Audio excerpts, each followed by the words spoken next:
এই জন্যই আমি আগে বলেছি আপনার সাথে তর্ক করতে পারবো না। আপনার সমকক্ষ হওয়াও আমার কাজ নয়। আপনি কতটা পড়েছেন আমি জানি না। আমি পড়িনি, আমি একজন অশিক্ষিত সাধারণ মানুষ। লাভ ম্যারেজ ছিল? হ্যাঁ। কিন্তু ওটা পড়া তো পাপ নয়, তাই না? দিল লাগায়া গদি সে তো পরি क्या चीज है।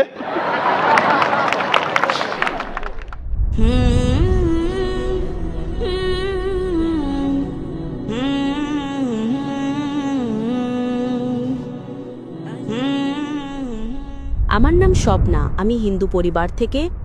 আমার স্বামী মুসলমান হামিদ কুরেশি। আমি এই প্রশ্নটা করছি যে পূর্বপুরুষদের সময় থেকেই হিন্দু মুসলমান জাত ভেদাভেদ চলছে। তো আপনি বলেন যে হিন্দু মুসলিম আলাদা আলাদা নয়, এরা সব এক। আমি মানি, কিন্তু ব্যাপারটা হলো যখন কোনো হিন্দু বাচ্চা হয় তখন তাকে হিন্দু রীতিতে বরণ করা হয়, মুসলিম বাচ্চা হয় মুসলিম রীতিতে বরণ করা হয়, যেমন তার কানে আজান দেওয়া হয়। আর যখন হিন্দু বাচ্চা হয় তার নাম কৃষ্ণ বা রাম নাম রাখা হয়। যাকে যেরকম শিক্ষা দেওয়া হয় সে সেরকমই শিক্ষা পায়। যেমন আমাদের শেখানো হয়েছে ছোটবেলা থেকে ভগবানকে মানতে, আমরা ভগবানকে মানি। আমরা মুসলমান ধর্মকেও মানি, এমন নয় যে মানি না। আমাকে যেরকম শিক্ষা দেওয়া হয়েছে সেই শিক্ষাকেই আমি মানি। কিন্তু আপনি বলেন যে মুসলিম সঠিক আর হিন্দু ভুল, এমনটা কিভাবে বলতে পারেন? পূর্বপুরুষরা এত বড় মানুষ ছিলেন, তারা অনেক কিছু জানতেন। আমি আপনার সাথে তর্ক করতে পারবো না, কারণ আপনি অনেক কিছু জানেন আর আমি কিছুই জানি না।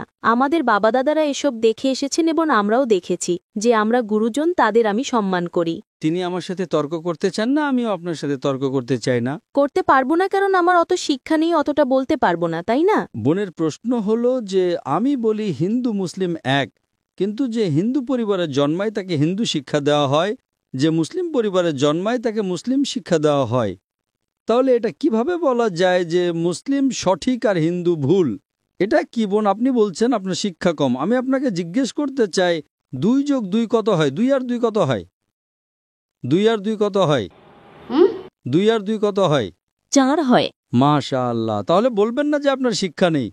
যদি গ্রাম থেকে কোনো মেয়ে এসে বলে আর বলে যে আমার বাবা আমাকে শিখিয়েছেন 2 যোগ 2 5 হয়, তাহলে আপনি কি বলবেন তাকে? 4 হবে, 5 কিভাবে হবে? 4 হবে 5 কিভাবে হবে? তোমার বাবা অঙ্ক জানতেন না। সে যদি বলে না আমার বাবাই শিখিয়েছেন, আপনি কি তাকে বলবেন আচ্ছা ঠিক আছে 2 যোগ 2 4ও হয় আবার 5ও হয়? এটা বলা ভুল। দুটোর মধ্যে অনুসন্ধান করতে হবে কোনটা সঠিক, সেটার উপরে আমল করি। না না, আমি কি চাই হিন্দুও সঠিক মুসলিমও সঠিক, 2 যোগ 2 4ও সঠিক, 2 যোগ 2 5ও সঠিক। আপনি তো মাশাআল্লাহ অনেক জ্ঞানী, আপনি জানেন 2 যোগ 2 4 হয়। কত লোকেরা জানে না 2 যোগ 2 4, তারা বলে 5 হবে। যেহেতু খোদা আপনাকে জ্ঞান দিয়েছেন, বুদ্ধি দিয়েছেন, আপনার দায়িত্ব হলো তাকে বলবেন বোন 2 যোগ 2 5 নয়, 2 যোগ 2 4 হয়। তখন সে হয়তো বলবে আচ্ছা আচ্ছা দুটোই ঠিক। আপনি বলবেন না দুটো ঠিক নয়, 2 যোগ 2 4ই হয়, 5 ভুল। একইভাবে যদি কারো বাবা মা তাকে ভুল শিখিয়ে থাকেন যে মূর্তি পূজা করতে হবে, অথচ হিন্দু ধর্মগ্রন্থে বলা হয়েছে মূর্তি পূজা ভুল, তাহলে যার কাছে জ্ঞান আছে, আমি একজন ছাত্র, ইসলাম অনেক ধর্মের, তো যেহেতু আমার জ্ঞান আছে আমি অবশ্যই সেসব লোকদের বলবো যারা ভুল বলছে সঠিক জিনিসটা অনুসরণ করুন। আমি আপনার সাথে বিতর্ক করব না। কিন্তু যারা জ্ঞানী লোক হিন্দু ধর্মের, খ্রিস্টান ধর্মের, ঈসাই ধর্মের, এটাকে বলে ডায়ালগ। আমি স্টুডেন্ট আর তারা পিএইচডি ডক্টর। আমি মেডিকেলের ডক্টর, ধর্মের ডক্টর নই। তাদের সাথে সংলাপ করি, আলোচনা করি, বিতর্ক করি। আমি যদি ভুল হই আমাকে ভুল প্রমাণ করুন, আমি নিজেকে বদলাতে রাজি আছি। আপনি আমাকে প্রমাণ করুন যে আমি যা বলছি তা ভুল, আমার ধর্ম ভুল, আমি আপনার ধর্ম গ্রহণ করতে প্রস্তুত আছি। Open challenge. আমি কেন বলছি? কারণ আমি ইসলাম ও কয়েক ধর্মের এক সাধারণ ছাত্র। 19 বছর পর্যন্ত আমার পরিবার মুসলিম ছিল, তাই আমিও ছিলাম। 19 বছর পর যখন গবেষণা শুরু করলাম তো জানতে পারলাম যে আমি সঠিক ধর্মে আছি। তারপর অন্য ধর্ম সম্পর্কে জানতে শুরু করলাম যে সব ধর্মেই ভালো কথা আছে। প্রত্যেক ধর্মের কিতাবে পরিবর্তন আসার পরেও, দুর্নীতি আসার পরেও এই সঠিক কথা লেখা আছে যে ঈশ্বর এক, তিনি ছাড়ার কারো ইবাদত করা উচিত নয়। এর মানে কি আমাদের গুরুজনেরা যে শিক্ষা দিয়েছেন তা ভুল? কিছু জিনিস সঠিক, আবার অনেক কিছু ভুল।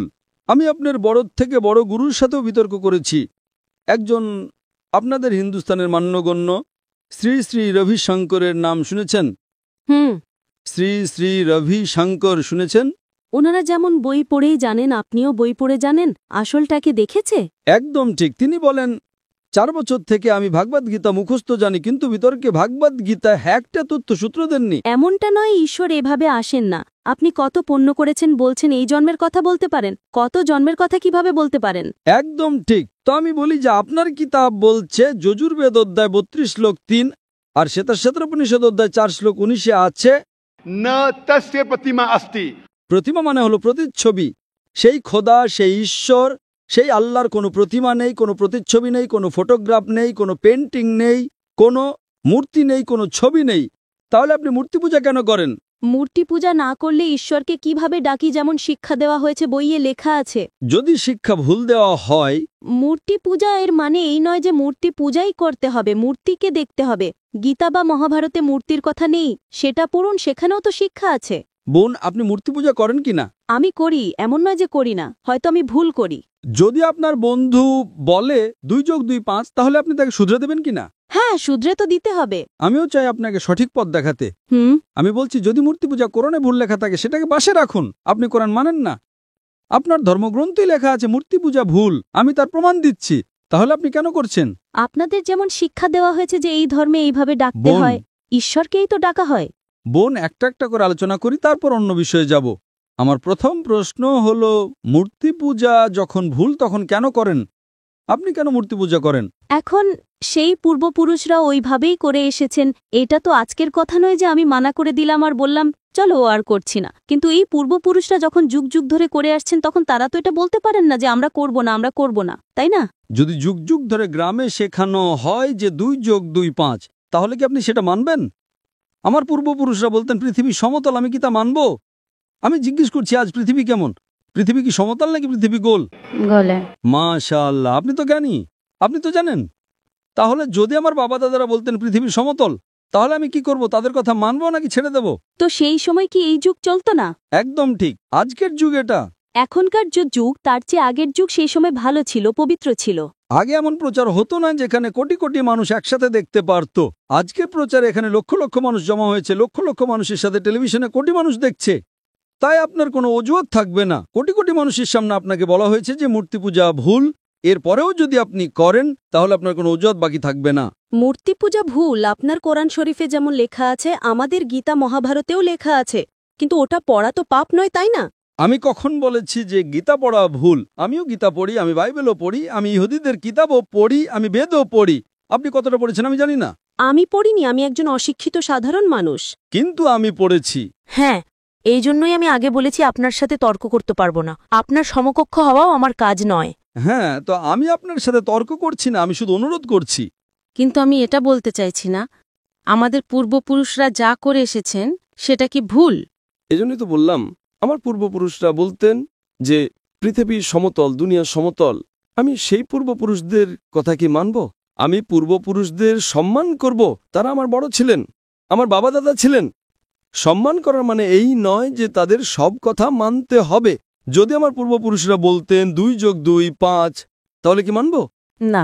আমি শ্রদ্ধার সাথে আচরণ করব, আমি তাদের গালি দেব না, আমি তাদের অসম্মান করব না, ভালোবাসার সাথেই বলবো, কিন্তু বলবো যে আপনি ভুল। আর যদি নাও বলি, অন্তত আমার জীবনে সেটার ওপর আমল করব না। আমি জিজ্ঞেস করতে চাই যে যখন আপনার ধর্মগ্রন্থ বলছে আপনার স্বামীর কিতাব, আপনি তো আপনার স্বামীকে বিয়ে করেছেন, তাই না? হ্যাঁ। লাভ ম্যারেজ ছিল? হ্যাঁ। हाँ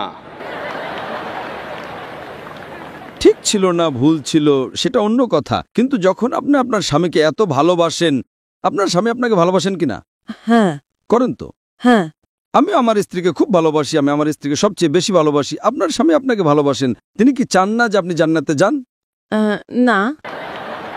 আপনি কি চান যে আপনার স্বামী জান্নাতে যাক? যাক কিনা? হ্যাঁ। তাহলে আমি জিজ্ঞেস করি, যদি একটা গাড়ি থাকে আর সেই গাড়িটা যখন চলে, তার একটা চাকা সাইকেলের আর আরেকটা চাকা ট্রাক্টরের, গাড়িটা চলবে কি? না। চলবে না, ভারসাম্যহীন। এজন্য আমাদের দেখা উচিত কোনটা একটা সঠিক। 4 টায়ার যদি লাগিয়ে দেয় সাইকেলের, তাহলে হয়ে যাবে হাত গাড়ি। যদি ট্রাকের টায়ার লাগাই, হয়ে যাবে ট্রাক। তাই আমাদের এটা অনুসন্ধান করা উচিত। আমি এটা বলছি না যে চোখ বন্ধ করে আপনি আপনার স্বামীর কথা মেনে নিন। শিক্ষিত হওয়া জরুরি নয়, কিন্তু বুদ্ধিমান প্রজ্ঞাবান হওয়া জরুরি। আমাদের শেষ নবী মুহাম্মদ সাল্লাল্লাহু আলাইহি ওয়াসাল্লাম, তিনিও নিরক্ষর ছিলেন, কিন্তু সবচেয়ে জ্ঞানী ছিলেন। তো আমি আপনাকে জিজ্ঞেস করছি, যখন স্পষ্টভাবে আপনার বইয়ে হিন্দু ধর্মগ্রন্থে এবং কোরআনে লেখা আছে তখন আপনার পূর্বপুরুষরা যদি ভুল কথা বলতেন তাহলে কি আপনার সেই ভুল জিনিসের ওপর আমল করা জরুরি? না। তাহলে আপনি কেন মূর্তি পূজা ছাড়েন না?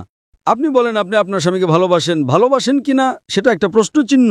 এটা বাহ্যিক ভালোবাসা। সত্যিকারের ভালোবাসা হলে আমি চাইবো যে এই দুনিয়াতেও এবং আখেরাতেও আমার স্ত্রী আমার সাথে থাকুক। আপনি কি চাইবেন না যে আপনার স্বামী আপনার সাথে থাকুক? চাইবেন কি না? হ্যাঁ। তাহলে আপনি কি এটা অনুসন্ধান করবেন না যে কে সঠিক, আপনার স্বামী নাকি আপনি? কারণ আপনার হিন্দু ধর্মগ্রন্থ লেখা আছে এটা হারাম। তাহলে আপনি কি মূর্তি পূজা ছাড়তে প্রস্তুত? হ্যাঁ। মাশাআল্লাহ। আপনি কি মানেন যে খোদা এক? হ্যাঁ। আপনি কি মানেন মূর্তি পূজা ভুল? হ্যাঁ, ভুল। আপনি কি মানেন যে মোহাম্মদ সাল্লাল্লাহু আলাইহি সাল্লাম শেষ নবী? হ্যাঁ, হ্যাঁ। মাশাআল্লাহ। এর মানে আপনি মুসলিম? হ্যাঁ, হ্যাঁ। স্বামী মুসলমান হলে স্ত্রীও মুসলমানই হয়। কি? স্বামী মুসলমান হলে স্ত্রী মুসলমানই হয়। স্বামী আছে তাই মুসলমান এমনটা সবসময় জরুরি নয়, উল্টোটাও হয়। স্ত্রীও স্বামীর পরিবর্তনের কারণ হয়ে যায়। কারণ একটা প্রবাদ আছে, আমি বলবো সঠিক নাকি ভুল। दिल लगाया गदी से तो परी क्या चीज है। তো ভালোবাসা অন্ধও হয়। আমার উর্দু অতটা ভালো নয়, সব কবিতা পাবলিকের জন্য নয়। তো আমি বলতে চাই আপনি তো বিয়ে করেছেন, ভালোবেসেছেন, কিন্তু বাস্তবে আপনি যদি মূর্তি পূজা ছাড়তে প্রস্তুত থাকেন, এক খোদাকে মানতে প্রস্তুত থাকেন এবং এটা মানতে প্রস্তুত থাকেন যে মোহাম্মদ সাল্লাল্লাহু আলাইহি সাল্লাম শেষ নবী, তাহলে আপনি নিজেকে মুসলিম বলতে পারেন। হ্যাঁ, আমি তো মুসলমানই। মাশাআল্লাহ। তাহলে আপনি মানেন যে খোদা এক? হ্যাঁ। আপনি মানেন মূর্তি পূজা ভুল? হ্যাঁ, ভুল।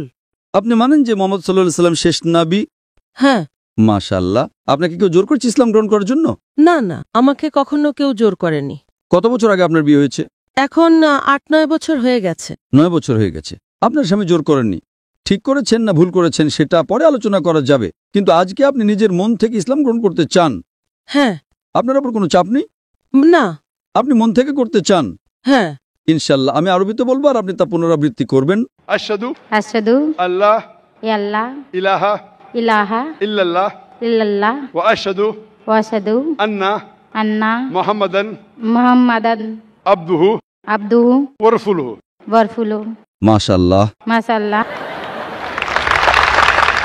আপনি মুসলমান হয়ে গেছেন, আপনি 9 বছর পর মুসলমান হয়ে গেছেন। আমি অনুরোধ করব যে আপনি ইসলামের জ্ঞান অর্জন করেন, কোরআন অনুবাদের সাথে পড়েন আর সেটার উপর আমল করেন। আপনার এই শাহাদাত আমার গতকালের বয়ানকে সম্পূর্ণ করেছে। আমি বলেছিলাম জ্ঞান 2 পৃথিবীর জন্য। সেই জ্ঞান আপনি পিএইচডি করেন, টিচার হন, প্রফেসর হন, কিন্তু আপনার রবের দিকে নিয়ে আসবে না, আপনার সৃষ্টিকর্তার দিকে নিয়ে আসবে না। সেই জ্ঞান দিয়ে কি লাভ? আপনি সেই প্রফেসরের থেকেও উত্তম যার জ্ঞান তার রবের দিকে নিয়ে আসছে না। আমি আপনাকে ধন্যবাদ জানাই আর আল্লাহর কাছে দোয়া করি আপনাকে এই দুনিয়ার আখিরাতে ইনশাআল্লাহ জান্নাত দিক।